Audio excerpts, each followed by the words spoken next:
Pozdravljeni v novi oddaji Prebojeno srce Slovenije, druga oddaja v novi sezoni 2024-2025. Tema oddaje je torej odnos do sebe, torej kako dejansko negovati sebe, poskrbeti zase.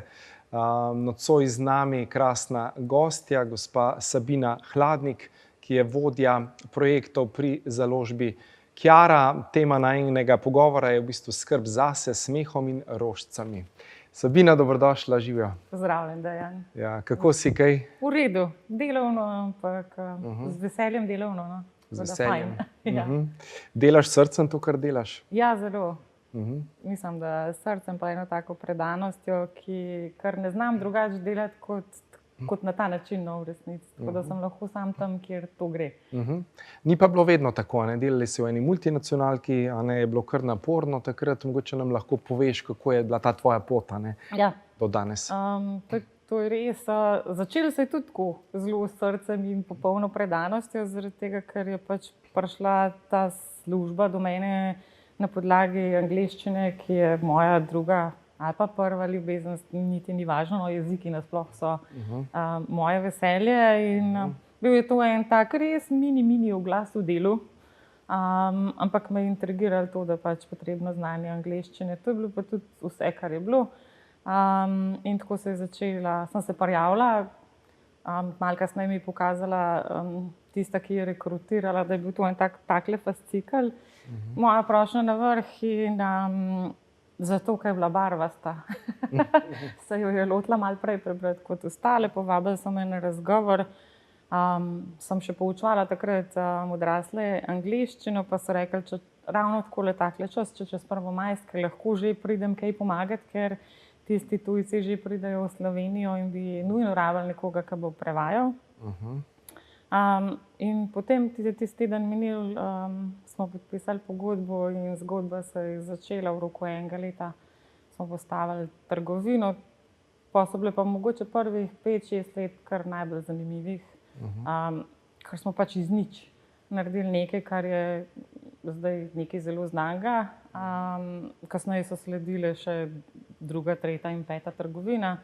Mislim, da sem se premaknila čez vsa možna delovna mesta. Pač prevajanje je šlo potem v ozadje, pa mogoče malo moja podjetniška naravnanost prišla bolj do izraza, ker sem pač pomagala voditi vse skupaj. Pa ja, še vse ostale trgovine in sem se premikala od osebne asistentke do kadrovske službe, vseh, kjer se je kdaj zgodilo, da je kdo šel na bolniško, porodniško in podobno, ker pač sem poznala od znotraj navzven zadevo. Pol pa nazadnje spletna trgovina, pol je pa tako malo, če raven nočeš biti prodajalec direktno, zmanjkalo pozicij. In minili je pa 18 let vmes. In ja, delalo se je veliko, včasih precej preveč, pa premalo skrbeli zase vmes, no. Tako da mi je prišlo kar do precejšnje izčrpanosti, ker se mi je pa zdelo, da se bo treba majčkeno ustaviti in da ni mi bilo več všeč tako, kot so zadeve funkcionirale. Malo se je tudi spremenilo, dajmo reči, kaj pa jaz vem, ozračje v podjetju, ljudje so se zamenjali, zrastali smo iz 1 na 350 ljudi in to je bilo tako, zelo se je zadeva spremenila. Stari smo bili 18 let, pa sem rekla, mogoče pa zdaj iz tega najstnika svojega lahko pustim, pa majčkeno zase poskrbim. No? Tako da v bistvu je bila prav zavestna odločitev, da grem, če tudi nimam še nič kaj v mislih, kaj bi to lahko bilo, no? Da si dam majčkeno zadihati, pa nekaj drugega. Tako evo. Torej je bilo kar dosti v bistvu izzivov, ne? In dejansko potem te je duša, ne, klicala, ne? Res je. Da greš naprej. In kako se je to pol s Kiaro začelo? Da se malo spočijem, je bilo eno, čeprav ne znam počivati, pa sem zelo hitro začela malo učiti angleščino, pa en mi je rekel, bi ti malo nekaj prevedla, ja bom. Pa sem takrat, no, na srečo smo tudi vmes še psa, si umislila s hčerko, pa je bila to ena taka malo prisiljena skrb zase, ker kuža ti pa reče, daj no, tukaj sem, pelj me ven, greva na sprehod, greva v naravo. In ti pol to spet nazaj ukri pride, kar si prej malo pozabil. Mi smo na Gorenjskem noro hodili v hribe, a ne? Aha, ja. Včasih. Kar Pa je šport. to, pa smo pozabili, pa smo tenis igrali, pa smo tudi to pozabili. Tako da ni fajn, ja, ko se samo delo zakoplješ, pa pozabiš nase. No, in v tem iskanju, kaj bi zdaj jaz lahko počela, je fino, če imaš kakšne preskrbi zase, tudi kakšne fajn prijatelje, ki so pozitivno naravnani, pa te podpirajo, pa ti prinesejo, povejo za neke stvari. Tako je tudi moja prijateljica rekla, veš, jaz pa tam nekje na Džotiš hodim, to je naša ljuba Simona Hanna, pa mi je omenila, da bi pa rabila morda nekoga, pa ni prav dolgo časa trajalo, da smo se najdeli, dogovorili in v bistvu, ko mi je povedala, kakšen je cilj Kjare ali pa kakšne so želje, načrti, da se mi je zdelo to zelo zanimivo, tudi zato, ker zelo rada delam z ljudmi. Malo sem se najedla takrat v 18 letih, pa ko sem majčken zadihaš, pa to sem pa, ko po kakšnemu letu se mi pa zdelo, jaz nisem tako, da sem lahko doma, pa sama s sabo nekaj delam, jaz rabim biti z ljudmi. No. In tlej je prišla Kjara pol in lepa množica novih ljudi. No. Veliko takih gostov, ki sem jih tudi jaz že gostil v Daji. Res so je. napisali te krasne knjige. Tako, nimava sicer sabo našega Krešota. Ja, Krešot je bil tudi proti koncu. Ki je bil pri tebi, tako da on pa je bil Adrian Kezele, če se ne motim. Marko Pavliha. Pa Marko Pavliha. Pater Karel Gržan. No, evo. Mislim, da smo klele, imamo lep nabor vseh njihovih osebnih zgodb. No. In v njih tudi zato mogoče tako veselje do tega, kar najdemo zgodbe, osebne zgodbe in tudi sigurno je vsaki od teh nekdo pove, kako zdaj, ko je nekaj tazga ali bolj resnega ali pa pretresljivega v življenju doživel, skrbi zase ali pa se trudi skrbeti zase. In mi je lepo, da pač, ko to beremo, lahko vsak najde nekaj, kar mu lahko pomaga. Sam se pa odloči, kje je tista stvar, ki mu najbolj mogoče korist. Ampak da saj ponudimo, povemo, da to obstaja, pa ljudje najdejo svojo. Pa vsak zbere svojo pot. Tako, ja. Ja, kaj pa te pomaga, da ohranjaš sebe, ta odnos do sebe, da se postavljaš, da skrbiš zase? Tale naš Kuža je ena luštna posvojenka, ki je po mojem najbolj hvaležno bitje v našem domu, ker je pač vse v redu. Zato, ker je vse precej boljš kot smetišče, na katerem smo jo najdeli. Tako da ona tudi takrat, ko se Sabini ne da, pride pa reče pejt. Tako da to je ena stvar, narava je druga, to ljubezen so mi verjetno že pač starši in stari starši prinesli, smo res že kar včasih za najstnika malo preveč v hribe hodili, pa sem včasih rekla, kako bilo fajn, če v nedeljo daš. Da ne bo treba. No, zdaj pa raven obratno, zdaj pa komaj čakam, da ni daš, pa da je lep vreme, pa da se lahko niso več glih gore, no. Hribčki, pa zelo veliko pač sprehodov, predvsem kjer so tudi kakšne fajn rastlince. Zdaj, ko v Domžalah že toliko časa živim, sem pridna, pa imam letno karto z arboretom in potem gremo peš s kolesom, kakorkoli že, in mi je lepo opazovati naravo, ker lahko grem danes, pa grem jutri še enkrat, pa ni isto. Pa rada kaj pofotografiram, tako da to je tudi en tak hobi. Poleg branja v angleščini, no, seveda imamo mi knjige večinoma v slovenščini, jih pa zelo rada, zato da jezik ohranjam. Preberem tudi tuje avtorje, če se le da ne prevedene, kar v angleščini. No. Tako da to so nekje te stvari. Hrana bi se človek rad kaj pohvalil, ampak nismo še tam, probamo. Včasih gre boljše, včasih pa malo slabše. Važno se mi zdi, da imaš ozaveščeno tisto, kar te ustreza. Jaz imam rada na voljo več stvari, jaz ne morem samo reči, ko nekdo reče, ja, jaz pa vsak dan meditiram. Super, jaz pa ne. Mora biti 3-krat, mora biti 2-krat, lahko pa teden nobenkrat, zato ker je moja meditacija sprehod, pa ne sedim na mestu, pač nekaj počnem, ampak imam tako, se mi zdi, da sem si razdelala nekih 5-6 stvari, ki mi v takih trenutkih, ki je stres ali pa tako pomagajo. Slikanje je tudi še ena taka.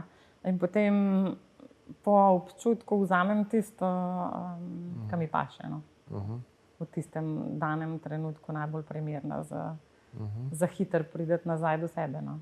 Ja, to je pomenilo, da slišimo sebe, a ne? Da začutimo, kaj je tisto, kar nam v danem trenutku najbolj ustreza in da temu sledimo. Ne? Ja. Ker imamo vsak svojo pot, nimamo enako. Nimamo receptka, nimamo formule, tudi nas, ki bralci vprašajo, lahko sam povemo, da tole imamo na razpolago. Jaz trenutno s Karlijem sva ure in tisoče kilometrov letos in lanskrat preživela skupaj. Karli, Pater Karel. Pater Karel Gržan, ja. Pater Karel Gržan, ki ga se midva pač kličeva in tudi on v knjigi pove, da hoče biti samo Karli in samo človek in ne mara, da se ljudi na kakšne pedestale postavlja in je zelo človeški. Tako da, se mi zdi, da ko se s takimi ljudmi tudi družiš, se prilepijo stvari, ki so lepe, s katerimi si lahko tudi sam potem pomagaš ali pa se pogovoriš z mano, jaz z njim, tako da teh zgodb je kar veliko, no, predstavitev knjig, takih in drugačnih. Tako to teče zdaj pri Kjari.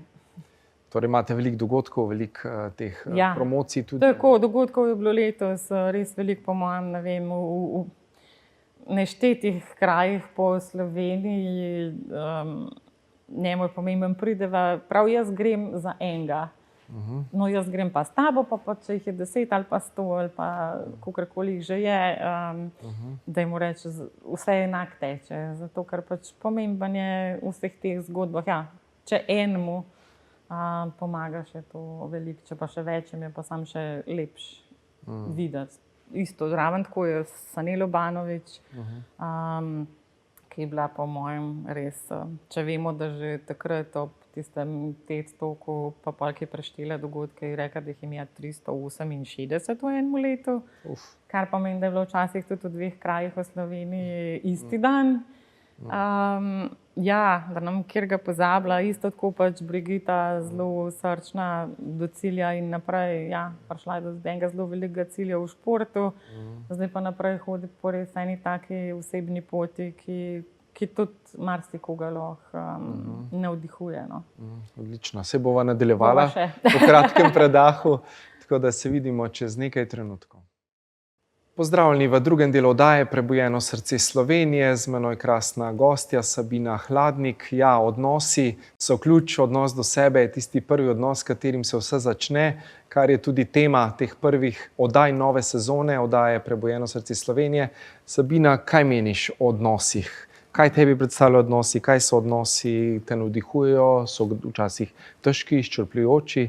Kako gledaš na to? Vse, kar si zdaj povedal, pa še to je en tak res širok pojem odnosi, tako da jih majčkan, mogoče, da se lažje v njih pogovarjati, razdeliš na neke take odnose. Odnos, ki ga imaš sam s sabo, seveda tam se začne, pa so ti neki odnosi znotraj družine, odnosi s prijatelji, prej ali slej iz šole nekako pridemo tudi v te službene in poslovne odnose, kjer jaz po vsem tem času ugotavljam, da pač enostavno brez tega ne gre in da je še zmeraj, ne glede na vso umetno inteligenco, ki nam lahko maile piše, vsebino kreira in tako naprej, jaz še zelo verjamem, da kvečem moramo iti nazaj k tem osebnim odnosom, ker kadarkoli smo na ta način gradili ali posel ali pa če gradiš osebne odnose, lepo tečejo stvari, če jih neguješ. Takrat, ko jih pa začneš zanemarjati, pa vsi vemo, da grejo malo po svoje.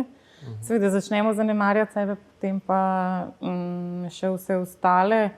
Pri meni se je mogoče to zgodilo, da na sebe pozabiš to, ko padeš v delo, hočeš mogoče zgraditi neko kariero ali pa sploh niti ne razmišljaš, samo delaš, pa se daš noter, pozabiš na to, da je treba na odnose tudi malo paziti. Pa če smo zdaj pri, teh osebnih, družinskih, se pol seveda zgodi točno to, kar si rekel, no to se pa meni nikoli zgodilo. Ko so se moji starši ločili, pa po očetovi strani še vsi njegovi, to pa pri meni ne bo, a ne? No, pa pač reče vesolje, pa bo, nekaj imaš še tlele za narediti, za popraviti, za poservisirati. Pa gremo pol nazaj na podedovane družinske travme in podobne zadeve, in pa začneš svoje vzorce malo pogledati. In ti je sicer v teoriji zelo hitro jasno, kje so se oni zatiki zgodili, njih pa tako enostaven rešiti, pa transformirati, pa razvozlati, še posebej, če so vpeti v družinsko življenje, pa če imaš majhnega otroka, pa če je treba za preživetje preskrbeti. Čas naporen. Ja, se v teoriji krasno sliši, pa vemo, kako je to. Tam imaš ta vzorc v tretji generaciji nazaj, je ta babica ne vem kaj naredila, neko travmo, blokado. Pri nas se po ženski liniji pele ta zadeva in pa, če hočeš vztrajati, rečeš, no dobro, evo, meni se je zgodil, dajmo probati, da se mojih hčerki ne bo. No? Če drugega ne, da lahko rečeš izstop z ljudmi, ne, pri meni se bo da lahko ta vzorc presežeš. Saj to, ker ne bi prvoščil, da se dogaja, ampak pač ja, stvari so se zgodile, ločitev se je zgodila takrat, ko se je bilo to zame kar hud udarec, no, tako. Predvsej nepričakovan, marsikdo bi verjetno rekel, ja pa dobro, pa verjetno skaj vedela. V tem delu sem jaz precej naiven človek, pač na polno zaupam človeku, za katerega se odločam, da mu zaupam, pa je tako tudi pri prijateljih, pa je tako tudi z delom, ker ne znam drugače. Ker ti zdi, da spol polovičarski, je pa malo naivčina in spadeš, ampak si pa saj lahko rečeš, da zdal vse od sebe. No, tako da, ja, no, je bilo naporen, so bili s hčerko, zdaj le bo vsak čas 17, od 4. leta so pa pač bile več pa same in to je kar en tak zajeten izziv, čeprav morda lahko rečem, da glih zato, ker pa je bila hčerka, da je bilo lažje, sam fokus si lahko držal na otroku, pa malo ni bilo treba sebe čist gledati, pa kaj, da si lahko postopno mogoče sebe servisiral, no? Ne moreš vse naenkrat. Ker ljudje se včasih lotimo tako, da zdaj pa hrana, pa telovaditi, pa to ne gre. Ne moreš na vseh področjih, moraš enkrat zbrati, pa na tistem nekaj početi. Sam si najdla kar precej pomoči. Če zdaj nazaj gledam, ko sem se znajdla v Kjari, je kar veliko takih avtorjev in oseb, ki so pomagali, da pač vsak ti pove za nekoga, greš probati in vidiš in rečeš, aha, tale bo moj terapevt, tale bo moj zaupnik, tale bo pa moj karkoli že prijatelj, nekaj. Tako da od tam naprej postopno rešuješ, pa daleč od tega, da je to rešen, je pa zelo ozaveščeno, od kje so te stvari prišle, pa kako bi bilo fajn naslavljati, no? Ali pa da jih znam mogoče drugače naslavljati in zaradi tega mogoče zdaj v odnosih, ki jih imam, prepoznam pa znam ravnati drugače, oziroma če mi ne rata zelo hitro znam popraviti, no? Se pravi, ni ta travma, če se zgodi, več tako zelo ne vleče se tako dolgo. Če je bilo to prej mesece, pri nekaterih stvarih leta, je zdaj to malo hitrejše ta čas teče, ko prepoznaš. Kaj pa recimo, kjer orodja si uporabljala ali pa tehnike za delo? Tiste, kar so prej naštevala, kako skrbim zase, so pomagali za to, da pač na dnevni bazi vzdržuješ nekaj, ampak je bilo na začetku tako daleč, da se je bilo treba fokusirati na delo, ki ga imaš pred sabo. Mislim, da je to ena najbolj kvalitetnih, orodij, ki se najbolj koristijo, da pač skozi preusmerjaš na trenutno dejavnost. Če je to kuhanje, kuhaj. Ne zdaj razmišljati o nečem drugem. Če seklam peteršilj. Tako daleč je bilo treba iti nazaj, pol pa se to postopno nadoknada. Se pravi to, da greš ven, kar je bilo meni grozno težko, zdaj moram iti pa na sprehod, če sem pa tako žalostna pa slabe vole, ne moram. Take res mini stvari, no. Mini navade, atomske navade, ki ti pol pomagajo. A ne enkrat pride v vzvod, pa se pol to, na začetku se zdi, da se nič ne premika s temi mini mikrokoraki. Ampak enkrat je vzvod tam, da pol pa se stvari prelomijo. Pa se premaknejo. Kaj pa transformacija nezavednega? Ne vemo, da 95% je vsega tega balasta. Grozljivo. Je ogromno tega dela, ne? Tako da ne bo zmanjkalo. Kako ti se s tem soočaš, rešuješ? Jaz sem bila zelo hvaležna, jo bom kar imenovala Meliti Zupančič. Melita, hvala, če boš kdaj tole gledala. In sicer ona tudi pač o srcu in prav, da pač tale pot je najkrajša pot, najtežje jo pa prehodimo od uma do srca. In se mi zdi, da ko to enkrat uspeš vsaj na nekem koraku prehoditi, in mislim, da mi je z njo kar zelo uspešno to ratalo, tako kot ona to dela.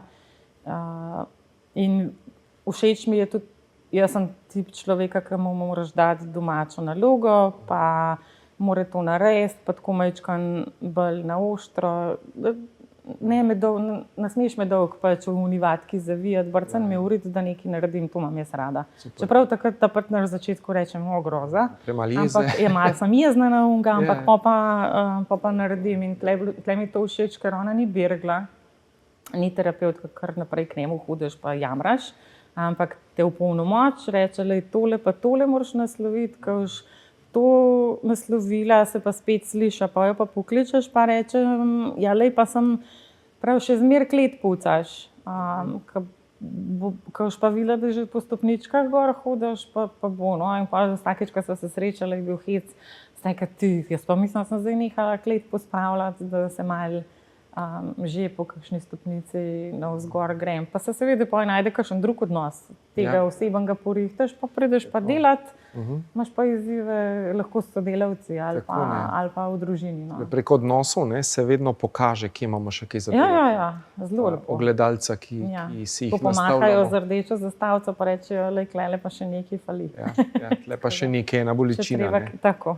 Ja, torej vedno, ko nas nekaj zmoti, ko pač navzven, bomo rekli, pač se nekaj zgodi, ampak mi na noter čutimo eno stisko, eno bolečino, to pomeni, da je tam neka rana, ki jo rabimo še poceliti. Tako je, ja, in včasih pač je zelo enostaven reči, da je ti tisto lepo prav, pa se jaz boš počutil, pa smo zdaj že pač tam, da vemo, da ja, včasih je tudi tako, ampak zelo velikokrat, pa če pa res boli, pa če res te jezi. Se pravi, tako kot Karli reče, ko ga vprašajo, kako je, pa reče dobro. Pa nikoli ne reče, ne super, ne slabo, jaz sem najbolj srečen, ko lahko rečem, da sem tukaj za 3. To je rekel v oddaji. Tako, in meni to zdi, da takrat, ko je balans, se pravi, če si preveč vzhičen od vsega navdušenja, najbrž nekaj čist ne štima, če si pa ful preveč slabe volje, ker je potrebno, pa tudi nekaj najbrž ni v redu, tako da takrat probam malo pobrskati kje, zakaj. Zakaj je to tako? Ja. Tako da jaz sem malo bolj, če smo pa Džotiš v ogen, tako da Sabina se bo večkrat bolj hitro razjezila, sam bo pol tudi se hitro umirila. Ampak takrat, ko en pri meni daje na ogen, takrat jaz rabim hoditi gledati, kje se je nekaj zgodilo. Ja, kje te je nekdo iniciral, bova rekla. Da je nekakšen vzorc pritisnil. Ja, tako na vzorc, Na vzorc pač saj vemo, kje so oni vzorci, nisem dosti dober, se me ne spoštuje, se jih kar najde, no. Gremo vedno v to lastno vrednost, v to samo podobo, ki je ključna. Ja. Da jo poštimamo. Ko se je pač tam, kar sva prej govorila o tistih družinskih travmah, se je to zgodilo, nekdo te zapusti, oče neki, mama mogoče ne zna pohendlati in se znajdemo tam, ko se potem to ponovi, ko te nekdo ne daje pač dovolj spoštovanja, pozornosti, časa, nečesa in takrat začnejo oni alarmčki se oglašati. Spet sem zapuščen, spet me ne vidijo, ne slišijo, nisem ljubljen, nisem sprejet. Vsi ti, eni se v večji meri sprožijo, drugi se v malo manjši, eni znamo že dobro pohendlati tiste, katero je pa rana najbolj globoka, na tiste pa še malo skočimo. Tako. Rabimo biti zavestni, da... Ja, vse to, biti zavesten v tem trenutku, res opaziti to, da se ti obrambni mehanizem sproži, pa da to lepo potlačaš, pa un je kriv, pa spet s prstom kažeš, to se vemo, 3 prsti kažejo nazaj, en na Boga, ampak mi smo ta. Jaz tlačam ne na srečo, to imam v karakterju, da pač gre zelo hitro ven, sam je pol včasih na un stran. Malo kolerično stiski, včasih. če me ne pozna, ker pač jaz imam zelo težko dlako na jeziku ali pa šparam nekaj, kar se mi zdi, da je treba. Takrat, ko se zgodi, je treba nasloviti. Sam da takrat, ko se zgodi za ene, pač je to čez 24 ur ali pa čez 48, no tle imam izziv, to moram pač se naučiti malo počakati, pa ja, ampak ja, če se pa na dolgi rok ne naslovi, pa me pa to blazen moti. No, super. Bova nadaljevala po kratkem predahu, tako da se vidimo čez nekaj trenutkov. Pozdravljeni še v zadnjem, tretjem delu oddaje Prebujeno srce Slovenije. Z menoj krasna gostja Sabina Hladnik, ki ima nocoj s seboj tudi 2 knjigi. Sabina, kateri 2 knjigi sta to? Mogoče kakšne zgodbe s to knjigo? Ja, v bistvu tokrat niso Kjarine knjige, tiste me vsak dan spremljajo za svoj lasten veselje, pa tako kot sem prej omenila, angleščina je ena moja strast, branje v angleščini, prav tako zato, da ostajam v stik z jezikom, odkar pač nisem aktivno vpeta v neko prevajanje, pa tako dajmo reči trenutno, da se ne da me tuji avtorji poznajo, ampak se ne radi zamerimo avtorjem. In trenutno je ena gospa, tale, tukaj pokažemo, ne? Eli Šafa, ki je turška avtorica, sicer živi pa že leta v Londonu, če se ne motim, no. In tale knjiga je prva, ki mi jo je Melita, ki sem jo prej omenila, tudi priporočila v branje, naslov je pa The 40 Rules of Love, 40 pravil ljubezni, mislim, da je tudi pač prevedena, je tudi v slovenščino, zagotovo, če se ne motim, trenutno razprodana. Kakšna je pa zgodba? Ljubezenska zgodba v resnici, mi je pa ljubo, ker so mistiki vpeti in sicer v Rumiju in kako, ker opisuje ona tudi islamski svet, svet dervišev in tako naprej, je to pač, rada preberem kaj tazga, kar je malo drugače kot to, kar okolje, ki ga imamo tukaj. In je ta ena taka res lepa knjiga o, dajmo reči, če toliko govorimo o ljubezni, kakšna zdaj ta ljubezen, ne bom mi, da sem omenjala, da je fajn, če je skrb zase siguren ljubezen do sebe, potem pa še vse ostale partnerske, ljubezen do sebe in partnerska ljubezen je tukaj noter zelo lepo opisana, dajmo reči tudi na meji brezpogojne ljubezni je tale zgodba, ki jo mogoče tudi se veliko o njej govori, pa jo vsi nekako iščemo. Pa polovne, ko smo mame, rečemo, ja, par otroku bo še šlo, a ne? Pol gre pa težko. Če je to do sebe, jaz težko rečem, zagotovo ni brezpogojna. Jaz še nisem tam. Ja, to je kar pot do tja, ne? Pot do tja. Ta druga njena knjiga je, mislim, da mogoče da zdaj 2 leti, pa ostal mi je ovitek, ker tako rada posojam knjige, je pa The Island of Missing Trees. Ne vem, mislim, da je v slovenščini, ne vem, če je, mislim, da je, ne vem, ali je pogrešanih ali izgubljenih, ne vem, kako so prevajali, mi je pa ljuba iz tega vidika, da pač opisuje Ciper. In evo, pa smo spet pri odnosih, turško-grški in tiste njihove nesrečne boje, ki so jih imeli, kjer je veliko ljudi umrlo po nepotrebnem. In ravno tako se najde nek par, seveda mlad, nekako Romeo in Julija zgodba, pač samo da je tukaj eden Grk, grškem delu Cipra pripada, drugi pa turškem. In zdaj, kako ta ljubezen raste ali pa uspeva, je pa mi zanimiva knjiga zaradi tega, ker je noter tudi narava in govori o neki figi. Dejansko samo drevo, figovec, nastopa kot kar glaven lik knjigi. In opisuje z gledišča fige, ki je stara že leta in leta, kako opazuje te ljudi, kaj sami s sabo, s svojim otokom, svojo naravo in svojimi odnosi počnejo in je žalostna in nesrečna, ampak jaz verjamem v to, da drevesa med sabo komunicirajo na različne načine in da nam preveč je izdala ta stara figa. No, nisem vedela, v tej knjigi izvem tudi to, da pač se da figo zakopati v leže in potem dati nazaj, ko neprimerne okoliščine za figovec minejo in figa dejansko naprej raste. In od te knjige naprej čist drugačno pač gledam na figo kot na figovec. No. In mi je res ljuba, kako lepo, z lepim jezikom je to opisano. No. To ljubezen do narave, ja. Pa rožice, pa rožice, to so mi pa domači. Moja mama je dolga leta delala v cvetličarni. Čeprav pol, ko sem se jaz rodila, že ne več dost, ampak mislim, da je pač ta ljubezen, ki jo ona ima do rož, zelo uspešno prenesla na mene, pa tudi do narave same kot takih. Veliko smo hodili v hribe, nabirali smo tudi zelišča, rožice. Babi, ki je stara zdaj 98 let, ki je tudi en tak moj idol, kako ona gleda na življenje, je pa privzgojila to, da pač naučila kuhati in uporabo teh zdravilnih zelišč. Če za vsako bolezen rožica raste, potem bo ona kar znala povedati vsakič, ko rečem, veš, tole me matra. Prava, veš, moraš pogledati, če imaš posušeno, pa si jo ali skuhaj, ali sveže pojej, ali kaj že koli treba narediti. Tako da mislim, da smo tega izročila na srečo uspeli kar veliko hraniti.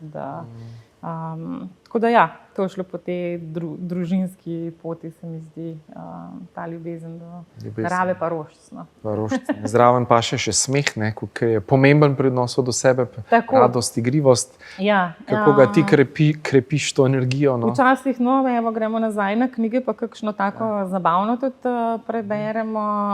Me pa Karli v tem času, moram reči, kar nas zabava s svojimi prigodami, ki jih na srečanjih zna povedati. On ima knjigo, jaz Charlie Chaplin in pater Karl Charlie Chaplin, iz tega je to je on naredil tako premetanko zloženko, kakorkoli že.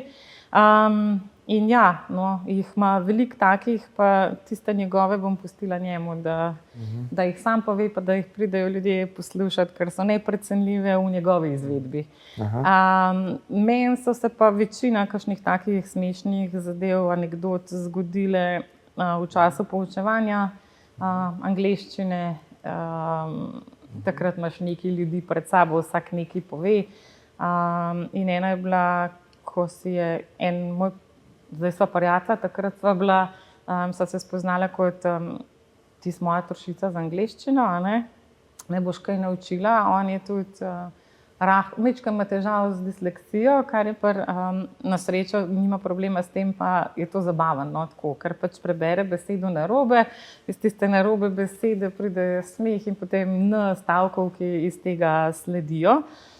In potem nekega dne, spet jaz ob tisti najini uri, pridem do njega, da bova imela uro angleščine, to je bila konverzacija, se vse možne stvari pogovarjava in čas teče in nekdo pozvoni in joj, sva pa že malo dolga, jaz sem pa zdajle prijatelje, pač eno moško skupino naročeno, da pridajo kar tarok igramo, In jaz tako, saj bom pa šla, pa prav ne, malo počak, saj sam tega le spustiva noter, pride in iz heca se jaz pač v angleščini predstavim, kdo sem, pa kaj tlele počnem. Ta moj prijatelj tudi reče, ja, this is my English teacher, to je pa moja trošica z angleščino. Na kar on, ko ga vidiš, globoko dihne, pa malo pobrska po možganih, pa se hitro v angleščini predstav, pa pove, kdo je, pa kaj počne. Midva se spogledava in ta joke se nadaljuje. Se pravi, ta igra gre toliko daleč, da pač se z njim pogovarjamo, človek se trudi in govori v angleščini, prihaja so pa še ta drug, pa ta tretji, pa ta četrt. In je bilo tako, ko smo že hoteli v bistvu prekiniti, ta, ki je bil prvi, on mu reče, this is the English teacher, bla, bla, bla. In se ta zgodba nadaljuje, jaz ostanem tam, oni igrajo ta rok, vsi se matrajo po angliški.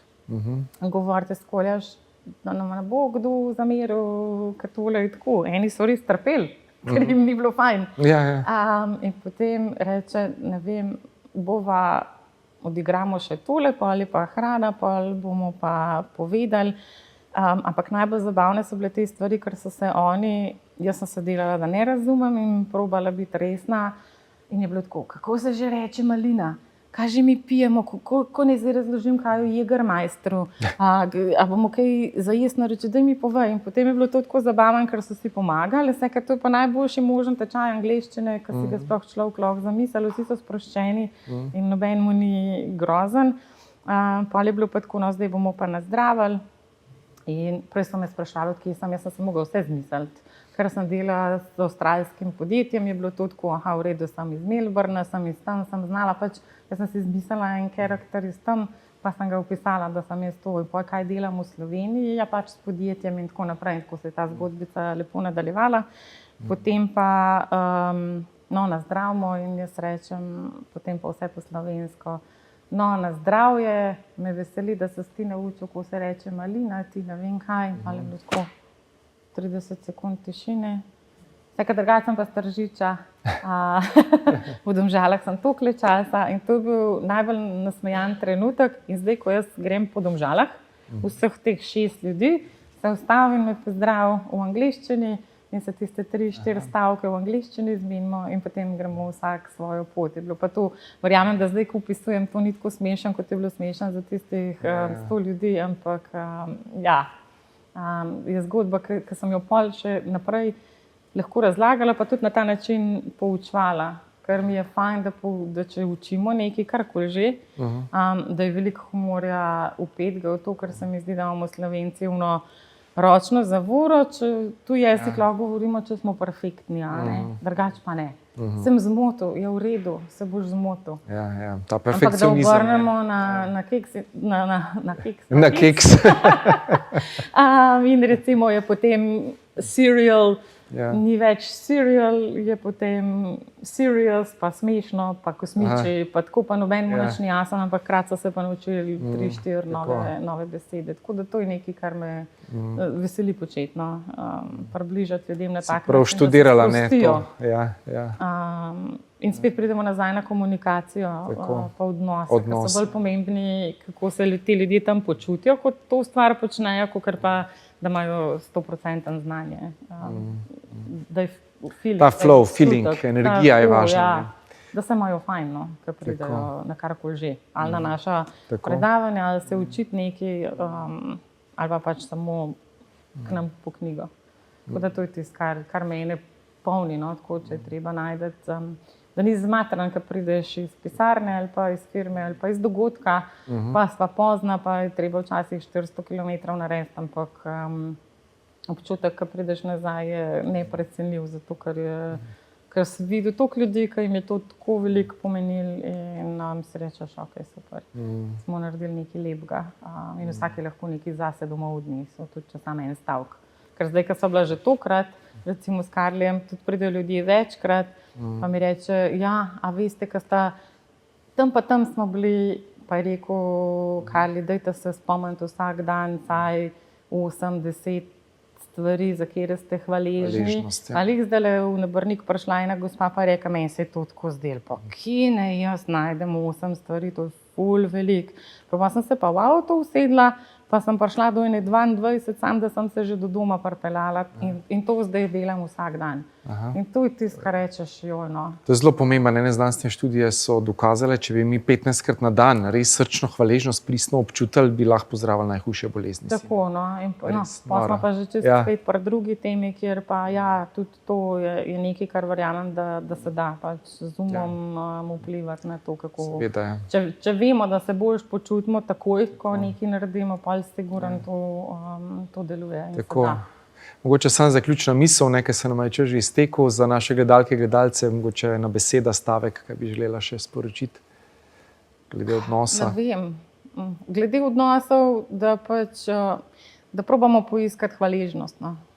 če smo že pri hvaležnosti. Jaz sem tebi zelo hvaležna, da si me danes povabil. Hvala. To, da si me tudi brstno uri, Iniciral. da pridem, ker tega ne počnem običajno, ampak je nova rast. to je še ena taka stvar, za katero sem rekla, da pač, če me kdo povabi na nekaj tazga, kar še nisem, da velja vsaj probati, Tako. pa potem se odločiti. Ne reči a priori, ne, no, ampak Tako. poskusiti. Odlično. Hvala, Dejan. Hvala tebi tudi iz srca, da si prišla, pa še kdaj posnameva kaj, a ne pa s kakšnim gostom tudi od Kjare. Z največjim veseljem. Tako, da bomo še sodelovali. Hvala ti. Zagotovo. Hvala tudi tebi. Odlično. Hvala torej tudi vam, naše drage gledalke in gledalci, da ste bili tudi nocoj z nami na Ljubljana TV v oddaji Prebujeno srce Slovenije in se gledamo vsak ponedeljek ob 17. Glejte nas torej na Ljubljana TV. Uživajte življenje in bodite hvaležni, kajti to res odpira srce in je ključ do celostnega zdravja na vseh nivojih.